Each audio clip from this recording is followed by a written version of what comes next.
Hey everyone, how's it going? My name is Nick Medeiros. You guys might remember me from a video we did about 5 years ago with my other car, which is my R32 GTR. But today we're shooting the BMW, the E36, and it's got an LS turbo swap.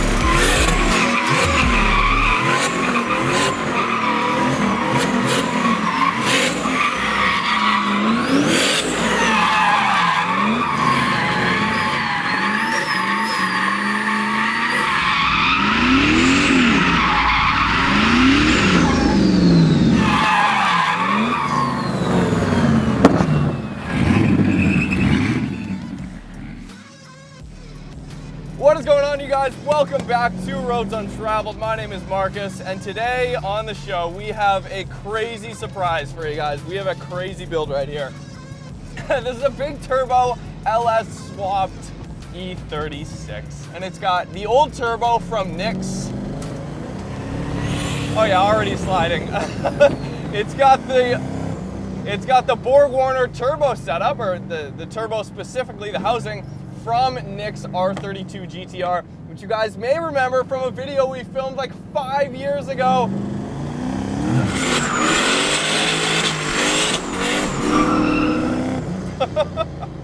Right now it's at 10 PSI, roughly 500 at the wheels. Nick's had it up to 15 PSI in the dyno, and that makes 600 at the wheels. I think it's on E85 right now. I can smell it. We have enough E85 now around the lower mainland, at Co-op now near Aldergrove, which is great.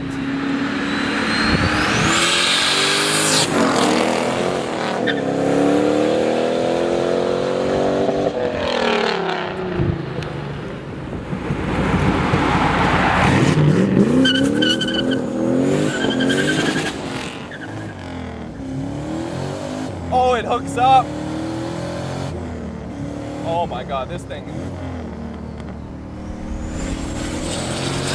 Instant throttle response. The throttle response is actually very impressive. Quite ridiculous. It's got some front end grip. You know, you can start feeling it push a little bit. But the weight is a small sacrifice.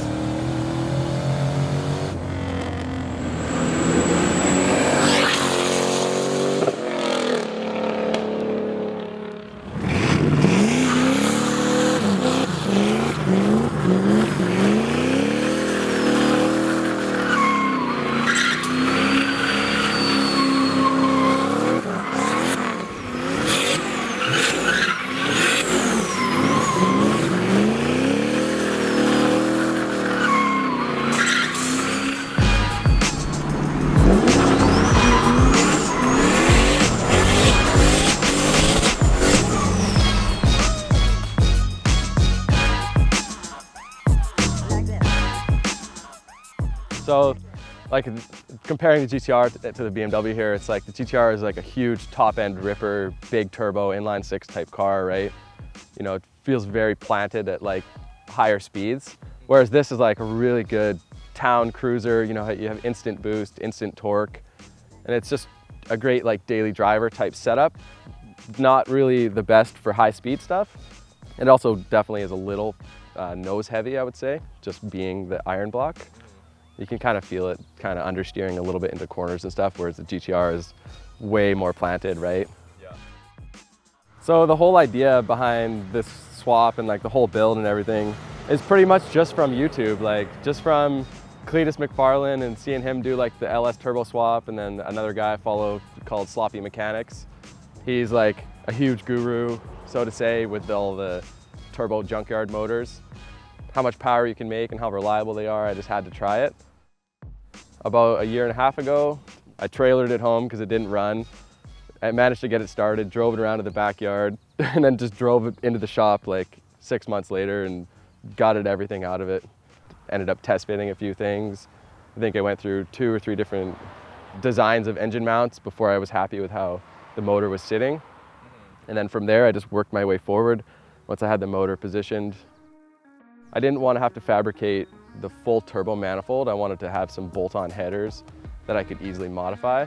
So I pretty much made the motor fit as is with those headers bolted up. So I think I had to shift it just a little bit off to one side just to clear the steering column. And then from there, it was just hanging the turbo where I wanted it to be and still have enough room for the radiator and just to clear the crank pulley just because it is sitting so far below, right? And then once I had it all tacked up, just went to town, welded everything up, and it all worked out.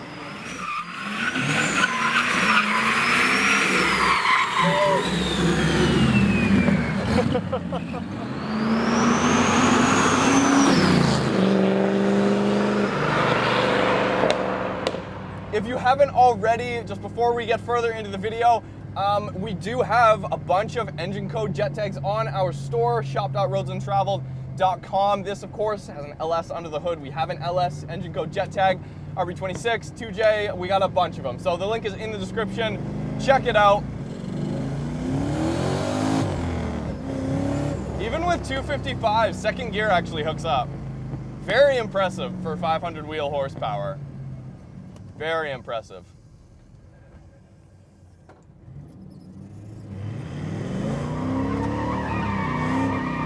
Sorry, Nick, I had to. Oh, that's fun.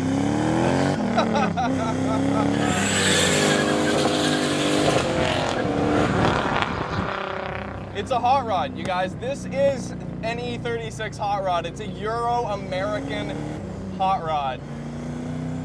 As far as a drift car and a reliable, high horsepower modified car that you can beat on, this thing is just a riot. It is an absolute animal.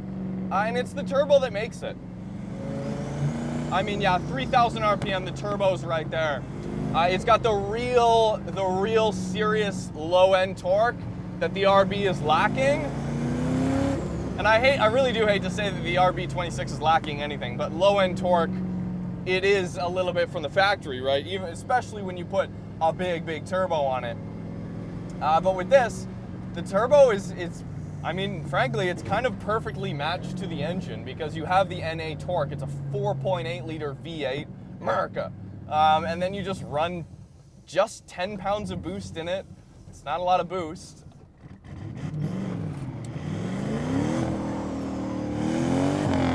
Oh, it's just so easy to throw around, and by this point you're just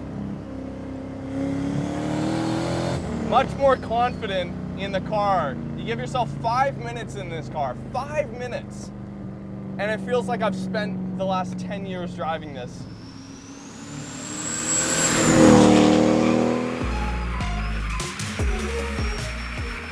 Basically, it's a 4.8 Vortec motor out of a work van. And then it's got the LS1 oil pan as well as the LS1 intake manifold. And then it just has a basic coil pack relocation kit with some extended plug wires.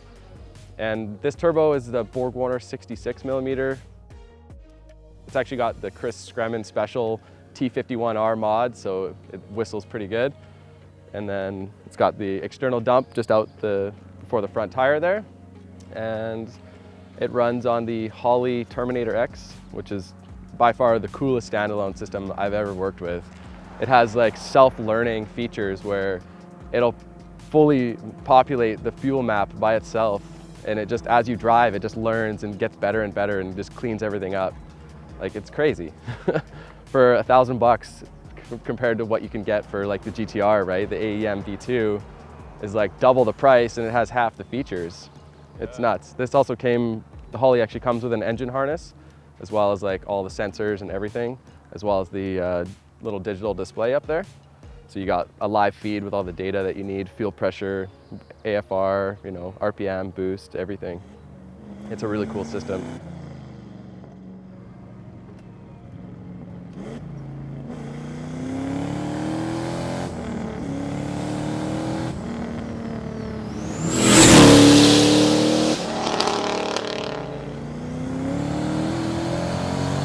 it gets like, it skates a little bit. It does that little, like it doesn't break traction in third, but it does that kind of skate, rear end skate down the road. It's floating. I mean, this car weighs nothing. It's so lightweight. So yeah, the iron block in the front, a little bit extra weight, but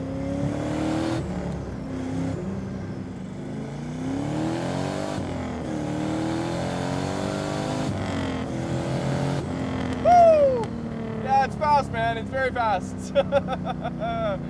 Yeah, the 600 wheel is like, I mean, it's excess. That extra 100 horsepower is absolutely in excess, but that's what the car game's all about, is it not? That's what the car game's all about. A non-rare, non-limited production, not expensive at all, not really sought after car, and he turned it into something that is honestly better than an E36 from the factory. That's straight up, and that's what every modified car should be. And I think if you've absolutely done something wrong.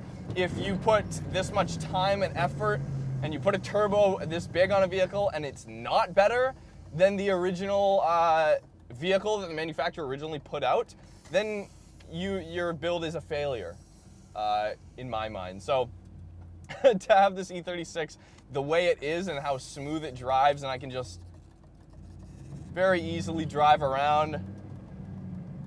The clutch is nice. It's a sprung 6-puck.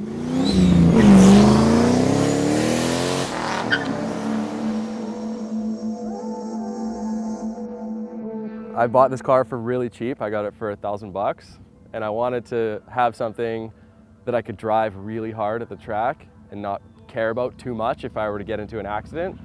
Like, the idea with this is to tandem with people, with my friends and everything, and like really push it to the limits and push my driving skill as well. That's the idea. Like, I don't want to put too much effort into the body of this car just to tap doors with a buddy or something, right? Or hit a wall at the track, God forbid. No, I think like once you have some kind of turbocharged car in your life, it's really hard to go back. Like, I could have put this car together just with the motor itself, NA, right? But I don't think I would have been satisfied with it just coming from, 600 plus horsepower cars. I don't know, once you start chasing power, it never becomes enough too, right? You're always chasing that next feeling. Basically, I had about a month off, and I was between work, and I went flat out on this thing. I'm talking wake up at 7 a.m. I was in the shop until 11, 12 p.m. and then just right back at it the next day. And I went, like I said, flat out for like a month, ordering parts and just like building everything. And I remember I was flying out to Ottawa, and I had like only a few days left before I was gone. And me and all the buddies, they came over and we hammered out the rest of it. And we got that first drive like a week before I flew out to Ottawa for 4 months. And that was literally the best feeling, man. Like, being able to finish it and like get that feeling of being able to drive it for the first time before, leaving it for 4 months, right? So that was an awesome feeling.